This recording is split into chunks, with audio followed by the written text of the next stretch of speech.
Hey, greetings. This is Mr. Welts, Superintendent, Polson Public Schools. I'm joined by Davis Smith, Student Body President at Polson High School. Thanks for joining in. Yeah, thanks for having me.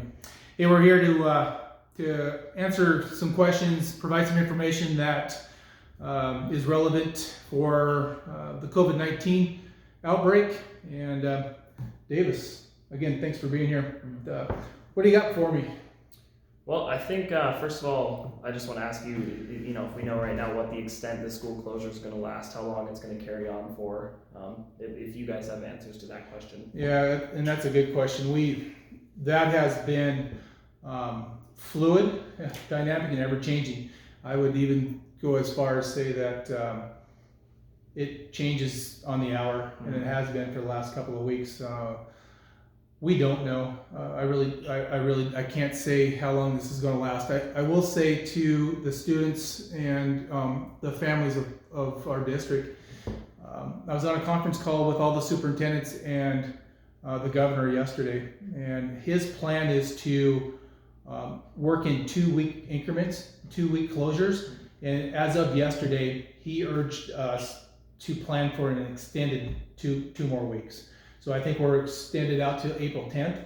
I have almost assuredly that's going to be another 2 weeks out, and probably will so. I think what's important for us to remember is that around the states, around us geographically, other states are ahead of us, and they are experiencing closures to this date. So if we look out around, this could last, Davis. We could be closed for another month. Not saying that's what's going to happen, but in realistic thoughts, it could be another 2 weeks and another 2 weeks and another 2 weeks. So it's going, I think we're in it for a while.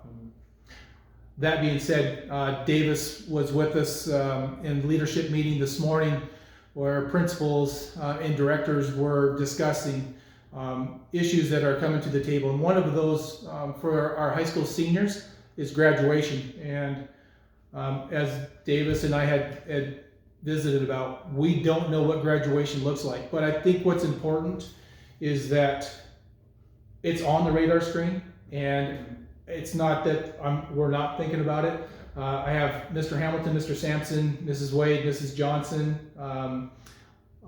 all thinking about what could happen if we're not in school, or if we are in school, or anything in between. So there's a lot of options out there that we're looking at. In particular, we're looking at what are other states doing that's maybe a month or two ahead of us, and what are they planning. So rest assured, we recognize there's got to be some celebration, just not sure what it's going to look like based off of a state or even a federal isolation, social distancing. Right. So it's on our brain, it's on the radar screen, but I don't know what it looks like yet. Yeah. Let me ask you a quick question. From a student's perspective and social distancing, and I hear stories that people are having slumber parties and they're getting together and they're still doing things. What's the role that, in your perspective, that students can take in lieu of COVID-19? Yeah, no, I think that's a great question. It's easy, statistically speaking, being kids, we have far greater, immunity. Chances are we'll walk out of this just fine. So it's really easy to, be kind of selfish and say, I'm going to go hang out with my friends. Yeah. I'm not really going to listen to the isolation. But I think it's crucial to note that there are families out there. Everyone has, older parents, older grandparents. And as students, what really did other nations in was, youth and younger people spreading it to older communities, overwhelming health systems. So I think it's critical that we not be selfish and stay at home if possible and really try to distance yourself. Yeah, good point. I agree. We've done that here at the district as well. We've asked teachers to work remotely. We've limited the crews within our buildings, and just doing our part. I think every person has their part in slowing this curve. Again, as I mentioned, the models are predicting that this epidemic will hit our state the last week of April and first week of March or of May, and so we are doing this to lessen the curve, right? And so everybody has their part in it as well. Yeah. How about this? We're in your peer group and within the student bodies. How are people feeling? I think people are having a tough time. I think it's hard, for the people that are social distancing, which is, doing the correct thing. It's hard for them though without the communication physically with other peers and with teachers. Yeah. So I think that aspect is tough, but from sitting in on your guys' meeting today, I think it's awesome. You guys are working to try to get that connection back, and even though people should be self-isolating, I think it's important that we understand in a few weeks there's going to be a more comprehensive system involved where we can see each other virtually. Good. Yeah, I agree. It's tough. We're people. That's what we do. We want to be around them. Yeah, it is tough. But it's using those tools and mechanisms to do that through a virtual means. That being said, after spring break, and we do have spring break that starts Monday through next Friday. When we return, your teachers have all been practicing Google Hangout or Google Classrooms. What that looks like and the grading mechanisms behind it, as Davis would attest to, that's what we're talking about today.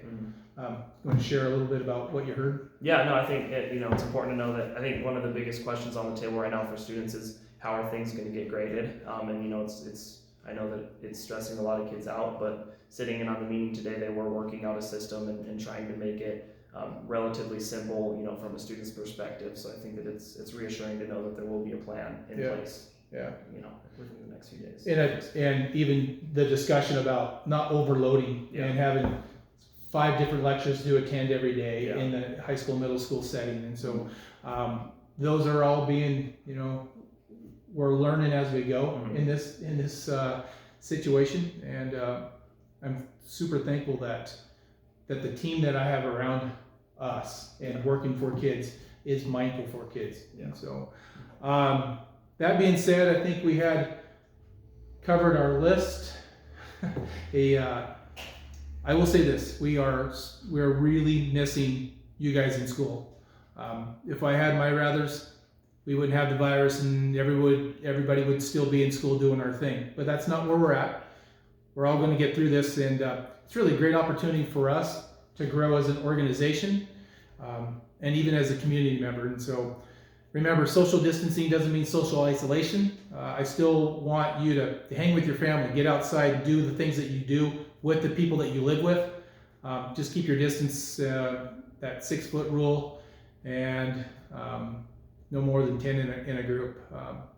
Get outside, enjoy yourself, and Davis will be part of our discussions moving forward as a voice for our students. Thank you, Mr. Wells. Oh wait, knuckle bump. We'll go like that. There we go. Thanks, guys. Almost shook your hand. Sweet. That's all right. It's a reflex. All right.